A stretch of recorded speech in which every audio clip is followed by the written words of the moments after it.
Hello everyone and welcome back to Chess Programming Game Design with me. So in the last video what we did was make sure that the pawn can attack places so that the king cannot go onto them. So we made sure that the king cannot get killed by just stepping into the line of fire from a pawn.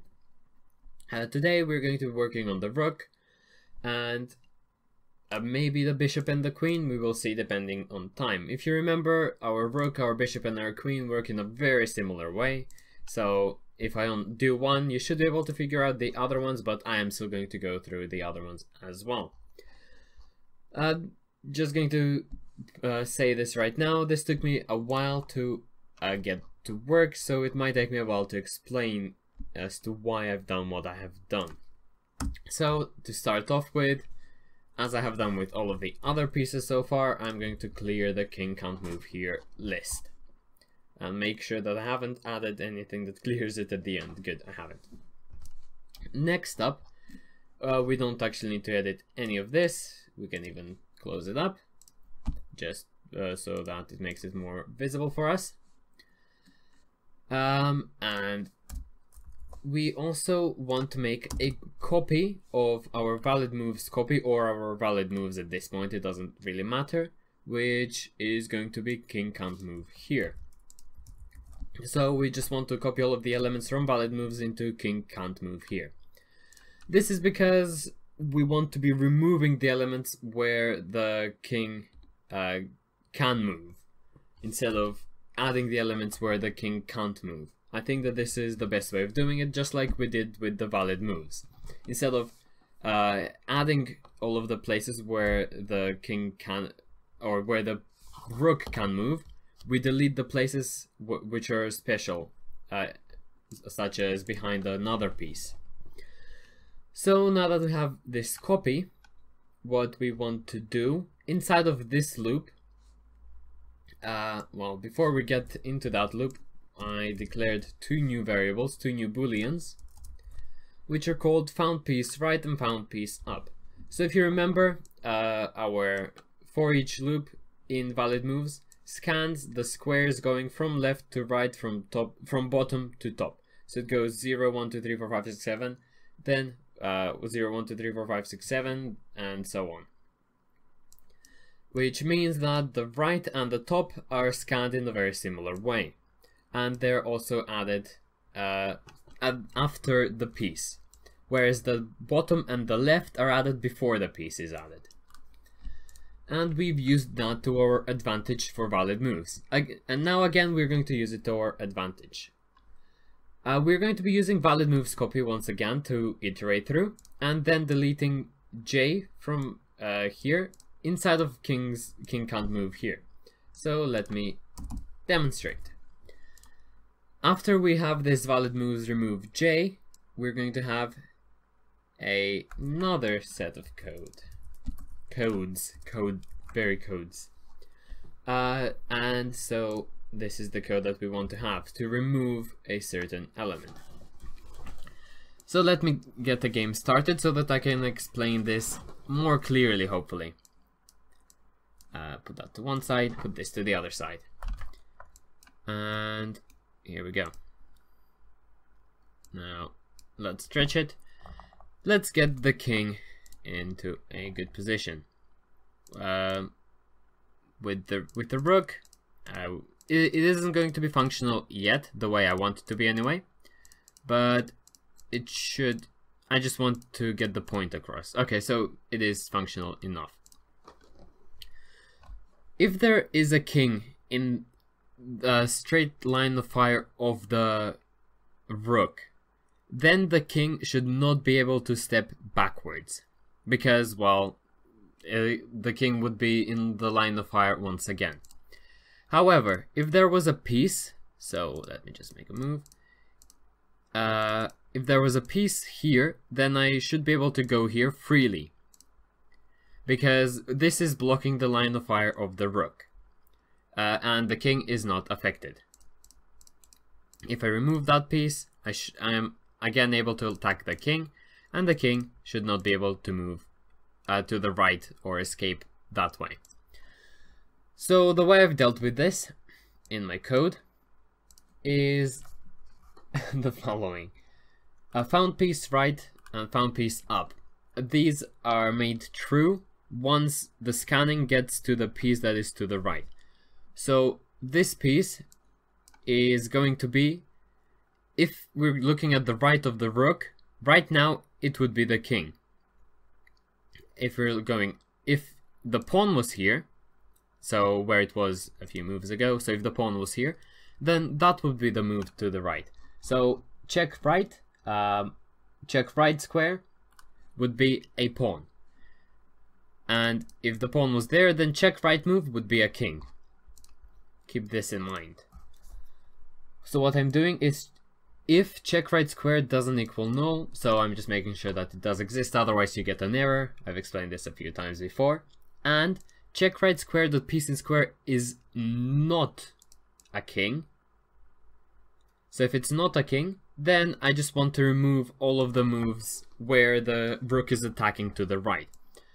Which means that the king, as long as there is a piece blocking the attack path of the rook, the king should be able to move wherever he wants to after after that specific piece. Again, the not is not a king is crucial here. Or found piece right and check right square equals null and check right square in row. So this is one of the conditions that I have. Or the other condition is if it found a piece to the right, which happens at this point, and check right square is null. I'm not going to go into that. And j dot the valid move is, so if the row is the same, and because I'm only scanning to the right of the rook, it's only because of all of this going on up here. Because of all of this going on over here, it's only scanning the right and the top. So checking that it's the same row, that means that I'm only checking to the right. I had to do this because otherwise this would delete some of my moves to the right, and I didn't want that to happen. Then for the up direction, it's the same, but it's just for the up direction. So check up square doesn't equal null, and check up square dot piece in square, so that's the check up square, as you can see, is over here, is not a king, or found piece up and blah blah blah. So if it finds the piece up, then it just knows to remove it. That just makes my code slightly more efficient, I think. And that's for the for those two directions. So that's for the right and for the up directions. What about the bottom and the left directions? Well, those were, even for valid moves, slightly more complicated. So let's add those in. We have, again, two other booleans that I like to use. Found piece left, found piece down. Yes or no. So we initialize them to false, well, because we haven't yet. Then, after all of this, which is all of the valid moves checking, we add a few lines of code for the... Oh, what have I done there? For the other checking. For the king can't move here checking. So here what happens, remember we reversed the valid moves copy, and we are only going through the valid moves copy. So the elements in valid moves copy are now swapped, however they still retain their properties. I'll look through the videos where I worked on valid moves copy to get a better idea of how all of this works, because I'm really not going into that much depth right now. So inside of here, what I do is found piece left, if this is true, so if found piece left and the j.valid move int column is less than check left square dot int column. So this means that if the piece is to the left of check left square, so I'm only scanning the left of the rook, or found piece down and so on, then I want to remove king. But found piece left and found piece down are only going to become true if these are true. So let's see what these are. Because otherwise, as I mentioned before, we initialize them to false. So the only time they will be true is if this is true. And again, we have the same checking with the king, as we did up here. Is not a king. So the checking I do is the following. If check left square blah blah blah doesn't equal null, and j dot the valid move is check left square, so if the square that I'm currently looking at is check left square, as well as check left square doesn't contain a king, then found piece left is true. And in the next iteration, this can be entered, so that the pieces to the left of the rook, the squares to the left of the rook, can be removed from the list of king can't move here. So let me just, probably better to show it in action, or at least explain it visually. So what happens is, this is going to be inside of the king can't move here. This is also going to be inside of king can't move here. But when you get to here, because it's found this piece, found piece left becomes true, and it comes to this square, and then what happens is it enters inside of this and removes that square from king can't move here. The same thing happens for the down direction. There we go. I do realize that I have an error. That's either because I've swapped to code and over here, or because I haven't added this code in yet properly. And this should work. So this is the rook done. Our bishop works in a very similar way, if you remember. Ooh, I've never done that before, that looked odd. If we get any errors, that would be bad. Let's make sure that those errors were just from before and not from now. Good, they were from before and not from now. Oh, okay, we do have an error. It's from the king. So I guess we can fix that now.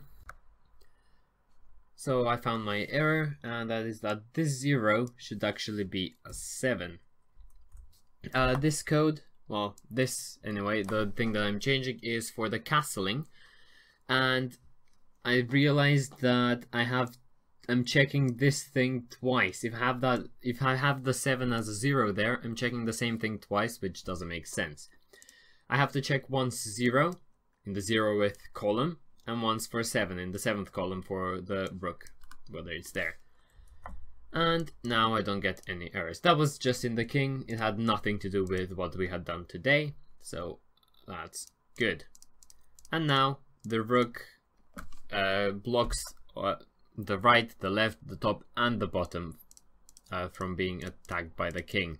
I hope that made sense, what I said. Let me just demonstrate. So as you can see, the king here cannot move anywhere. It has this and this blocked by the black king. It has, well, this by the black pawn as well. This by the black pawn, that by the black pawn, but also by the rook. Just to prove that it definitely is by the rook, it's white's turn. Let's move the white castle.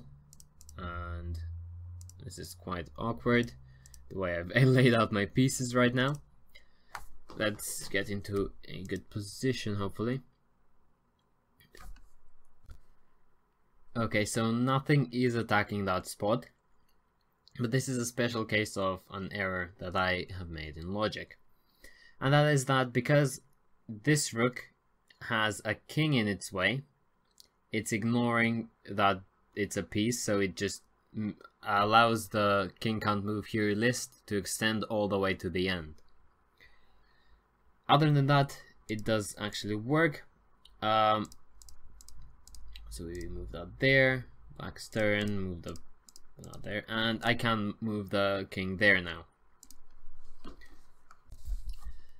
The only time that this problem arises is when the rook of the same color is attacking the king of the same color, or it has in its path the king of the same color. So therefore it's not that difficult of a fix. What we do is, after we've done all of our checking with in the not piece and square king, we put an or, and then we do a check down square doesn't equal null, and so this is the important bit. Check down square is king. Oh, excuse the motorcycle outside. And check down square is king, and it's of the same color as the rook. So if those two statements are true, so if the rook has in its attack path a king of the same color, then it just treats it as a normal piece, because, well, it can't attack it anyway, so that's what should happen. We do the same up here. Do remember to change the check left square or check down square to a check left square. And up here we have a similar thing. We check or check up square, it doesn't equal null, and check up square is king, and it's of the same color. Once we do that, now I've already got the board in a good position. White's turn, can't move there, correct, because, well, the rook is attacking that. However, if I do a move, as you can see, the black king can move there or there. Now if I move the king out of the way, he can't, because he's in the line of fire of the white rook. And that's correct. Just to make sure the top and left are working, that's a good sign. Let's make sure that these two are working as well. So that top is working. Actually, we've already checked that, haven't we? We need to check the bottom. So to check the bottom, good. The king cannot go below the rook. It's a good sign. Black's turn. Let's move out of the way. And again, black's turn. And good. So the king cannot move there. And that all seems like it's working the way it's supposed to be now. And we are done with today's lesson. We've only covered the rook, I know, but based on this, we can work on the bishop and the queen as well, which is what we're going to be doing in the next 1 or 2 videos. It probably is just going to be one, seeing as I've already explained all of this for the rook. So if you enjoyed watching this video, then please give me a like, share and subscribe. If you didn't, you know what to do, and please give me feedback so that I can improve for next time. If you have any questions, once again, do feel free to ask them. I will answer them as soon as possible. Until next time, thanks so much for watching, and goodbye.